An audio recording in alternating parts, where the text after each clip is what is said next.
बिस्मिल्लाहिर्रहमानिर्रहीम, अस्सलाम वालेकुम रहमतुल्लाहि व बरकातुहू। मेरा नाम अहमद अकील है। आप देख रहे हैं प्रॉपर्टी विजन टीवी। पहली वीडियो हम सऊदी अरब से बना रहे हैं। रात को रियाद से हम जब जद्दा पहुँचे तो ये जो सऊदी अरब है, अल्लाह का खुसूसी करम है इसके ऊपर। यहाँ प्रॉस्पेरिटी है, यहाँ पे बहुत ज़बरदस्त इंफ्रास्ट्रक्चर है, बहुत ही आला जो है इंतज़ाम किया गया है। और एक्चुअली जो प्रॉस्पेरिटी है, खुशहाली है, ये दरअसल और खुशहाली को जन्म देती है। मैं रात को सोच रहा था, जब रियाज एयरपोर्ट पे था या बाकी जब मैं जद्दा पे पहुंचा, सोच ये रहा था कि हमारे यहाँ जो एक पाकिस्तान में एक जो इस वक्त सूरत हाल चल रही है, इकनॉमिक तौर पे हम बहुत नीचे हैं। हमें किसी तरह एज कौम ज़ोर लगा के इस गुर्बत से, इस गैर यकीनी सूरत हाल से, इस इकनॉमिक क्रंच से निकलना है। अगर हम निकल गए ना तो फिर ट्रिकल डाउन इफेक्ट हो जाता है, जैसे यहाँ सऊदी अरब में है। यानी आज से 50 साल पहले, 60 साल पहले, आप समझ लीजिए 70 साल पहले कोई बहुत बड़ी खुशहाली नहीं थी। चलो 80 साल पहले आप समझ लीजिए कोई नहीं थी, लेकिन इनके जो फाउंडिंग फादर्स थे, उन्होंने बहुत एफर्ट करके अमेरिकन को जोड़ा, यहाँ से जो ऑयल था वो एक्सप्लोर किया।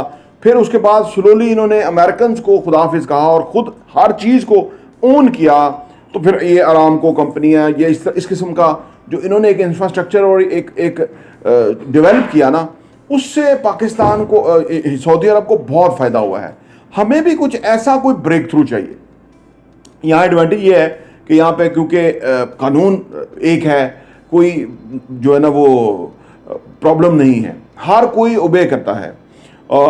तो ये जो चीज़ें हैं ना, कानून होना, ये बहुत फेवर में जाता है यहाँ लोगों के भी, कि आम बंदे को पता है कि ये कानून है फॉर एवरीवन।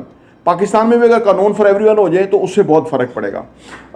मुझे तो ये लगता है कि पाकिस्तान में मसला सारा मैनेजमेंट का है। पैसे की भी प्रॉब्लम नहीं है, कस्टमर बेस भी हमारा बहुत बड़ा है, ओवरसीज़ पाकिस्तानी भी बहुत अमीर हैं, ठीक है। और हर हवाले से फिर लोगों की नीड भी है, लोग भी बहुत अच्छे हैं, लोग चाहते हैं कि मुल्क तरक्की करे। लेकिन असल मसला जो है वो है कि इकोनॉमिक स्टेबिलिटी का ना होना, और इकोनॉमिक स्टेबिलिटी जुड़ी हुई है पॉलिटिकल स्टेबिलिटी के साथ, वो भी प्रॉब्लम है। तो ये चीज़ें जब दोनों मिलके हमें नीचे रख रही हैं, अदरवाइज हम ऊपर जा सकते हैं, जैसे सऊदी अरब गया हुआ है।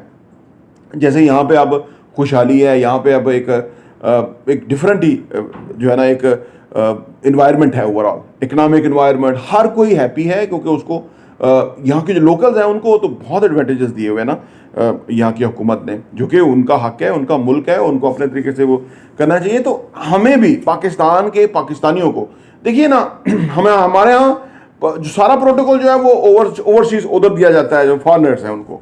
यानी अगर आप एयरपोर्ट में भी हैं तो उनके लिए अलग सहूलत में सारा कुछ है। इसके बरक्स अब हम यहाँ आए तो यहाँ देखिए उन्होंने कैसा, जो हम अपनी क्लियरेंस करवा रहे थे एयरपोर्ट के ऊपर, तो उन्होंने अपने सऊदीज को फर्स्ट प्रायोरिटी दी हुई थी। बाकी सारी दुनिया के लोग जो है वो क्यूज़ के अंदर लगे हुए थे।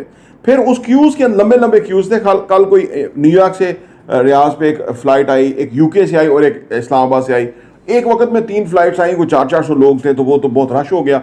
तो उन्होंने क्या किया कि पहले सऊदी लोकल्स जो थे उनको वो अलग जो है ना वो गुजार देते थे कि जी आप पहले जाएँ। उसके बाद उन्होंने जो फॉरनर्स थे, यानी जो हम लोग थे, उनमें से उन्होंने एक और कॉन्सेप्ट निकाला कि कदीम और जदीद। यानी कदीम जो थे उनको अलग करके उनको आसान क्यू से निकाल दिया कि भाई आप जाएं। अब हम जो जदीद थे या नए जो आए हुए थे तो उनको फिर इधर। तो मैंने सोचा कि हमारे यहाँ इसके बरक्स है। हमारे यहाँ ओवरसीज जो बाहर फॉरनर्स होते हैं उनके लिए अलग काउंटर्स हैं। मैं इस्लामाबाद एयरपोर्ट पर देख रहा था कि जी बिजनेस क्लास और जो फॉरनर्स हैं उनके लिए कोई रश नहीं था, और लोकल्स को वहाँ उन्होंने फंसाया होता है। तो ये देखें ना, प्रायोरिटीज फ़र्क है। जब आप अपने लोगों को अहमियत देते हैं, जो इमरान खान बड़ा कहते थे ना कि जब अपने लोगों को इज्जत देते हैं, उनको वकार देते हैं, उनको अपलिफ्ट करते हैं, उनको आप जो है ना एहसास दिलाते हैं कि यार ये आपका मुल्क है, तो वो फिर आप अपने मुल्क के लिए ना बहुत जुट जाते हैं, उसके लिए काम करते हैं। तो हमारी कुछ प्रायोरिटीज़ फ़र्क हैं। हमारा ओवरऑल जो एक जो वाज़िया नस्बुल ऐन नहीं है, पॉलिटिकल जो हुकूमतें हैं उसको चलने नहीं दिया जाता। ये सारे मिलके ना हमारी तबाही और उस बर्बादी का बायस है, बदकिस्मती से। अदरवाइज प्रॉब्लम कोई नहीं है, सारा मैनेजमेंट के इश्यूज है। देखो तो दुबई ने मैनेज कर लिया, सऊदी अरब ने मैनेज किया हुआ है, और बाकी जो तरक्की याफ्ता मालिक है वहाँ सारी मैनेजमेंट है, एक कानून है फॉर एवरीवन। ठीक है, बादशाह के लिए कुछ और होगा, लेकिन वहाँ तो सारे ही बादशाह हैं। वहाँ तो एक चपड़ासी से लेके वजीर आजम तक सब बादशाह हैं, उनको तो आप पूछ नहीं सकते, क्योंकि वो असल में वो बादशाह वो चाहते हैं कि जैसे सऊदी अरब नहीं पूछ सकते ना वहाँ, वैसा हमें पूछे ना, रियाया की तरह रहें। लेकिन उनको अंदाज़ा नहीं है कि हम बादशाहत में नहीं, या तो आप आगे आके जैसे इन्होंने लोगों को अपने को फैसिलिटेट किया हुआ है ना, पैसा भी इन्होंने कमाते हैं, लोगों को भी बेहतरीन लोकल को सेट किया हुआ है, हर चीज़ उन्होंने किया। या तो आप ऐसा करें ना, आप तो ऐसा नहीं करते, आप तो लोगों को टैक्स में मार रहे हैं, IMF को मार रहे हैं, पैसा आपको इकट्ठा करना नहीं आता, लोग अपने मुल्क को आप आगे लेके जा नहीं सकते, $2 अरब की भीखा मांगते हैं, कैपेसिटी और कैपेबिलिटी और अहलियत आपके अंदर है नहीं, और आप कहते हैं लोग आपकी बात माने। तो बात यह है कि इन्होंने तो ये बादशाह हैं, तो इन्होंने बादशाह के लिए के मुताबिक लोगों को फैसिलिटेट किया हुआ है, और अगर आप बादशाह हैं तो आप लोगों को करें ना, आपके अंदर कैपेसिटी और अहलियत नहीं है, आपका ये काम नहीं है, तो लिहाजा आप लोगों को जिंदा रहने दें, उनको जमहूरियत के ऊपर डालें, वो अपनी फैसले करें, वो आप लोगों की फेवर करें, लोगों को अपलिफ्ट करें, लोगों को यकीन दिलाएं कि ये मुल्क इसलिए बना था कि लोगों की इसमें फेवर और वैल्यू और अहमियत और का वो होगी, तभी तो मुल्क होगा, तभी तो लोग उसको ऑन करेंगे। जैसे हम यहाँ देखते हैं कि ये जो दुनिया है, यहाँ पे हर बंदे को उसका ठीक हक मिला हुआ है, being locals, being the citizen of Saudi Arabia. तो वो उन्होंने एक बहुत अच्छा एक एनवायरनमेंट क्रिएट किया हुआ है, बड़ा दिल खुश होता है, इस्लामी मुल्क है, और इस मुल्क को मैं सही मानों में कहता हूँ कि मुसलमानों की लीडरशिप का रोल और अच्छे तरीके से निभाना चाहिए, क्योंकि इनमें कैपेसिटी है, इनमें जो इन्होंने जो किया हुआ है वो नज़र आता है कि ये अहलियत रखते हैं। हमारी वो रिफाइनरी की बातें चल रही हैं कि एक रिफाइनरी वहाँ लगेगी, लेकिन देखिए आखिर में बात ये करके बंद करता हूँ, देखिए रिफाइनरी लगेगी, ये तो 10 रिफाइनरी लगा दें, क्योंकि इनके पास पैसा है उन्हें, लेकिन उनको ये है कि भाई वहाँ स्टेबिलिटी तो हो, कल को वो पैसा जो पैसा कमाए भी, ये कोई भी इन्वेस्टर दुनिया का इसलिए पैसा नहीं लगाता कि वहां पर रजीम चेंज हो जाएगी, आगे पीछे कर देंगे और उसके बाद जो है वो अगले का पैसा जो खटाई में पड़ा रहेगा और ये जो दिल किया वो कर लेंगे, और ऐसा नहीं होता। वो लोग बाहर के, ये भी जो भी होंगे, जो भी बाहर से दुनिया पैसा देगी, वो आपके पास हाँ पॉलिटिकल स्टेबिलिटी और इकोनॉमिक स्टेबिलिटी देखेगी तब पैसा करेगी। इट्स अ बिजनेस वर्ल्ड, ये there is no free lunch. ये मदद वाला मामला गुजर गया, मैं माड़ा, मैं कमजोर हूं, मेरी मदद कर दो, वो गुजर गया। दुनिया अब इस तरह नहीं सोचती।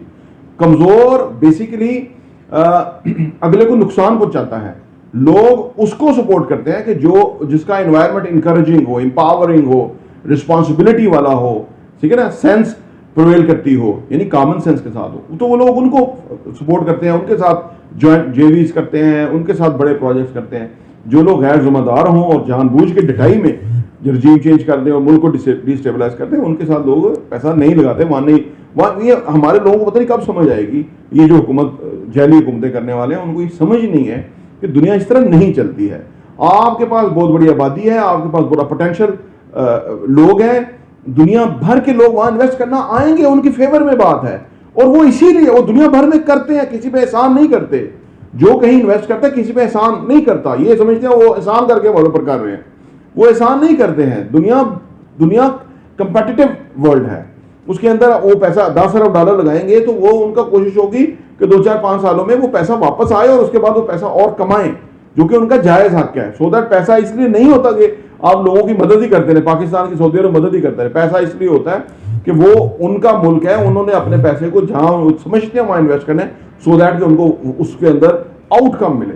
और this is a happy medium, यही चलता है दुनिया में, यही चलना है। और इसके लिए हमें अपने अंदर, पाकिस्तान के अंदर कानून, rule of law, political stability और फिर इकोनॉमिक स्टेबिलिटी लानी होगी।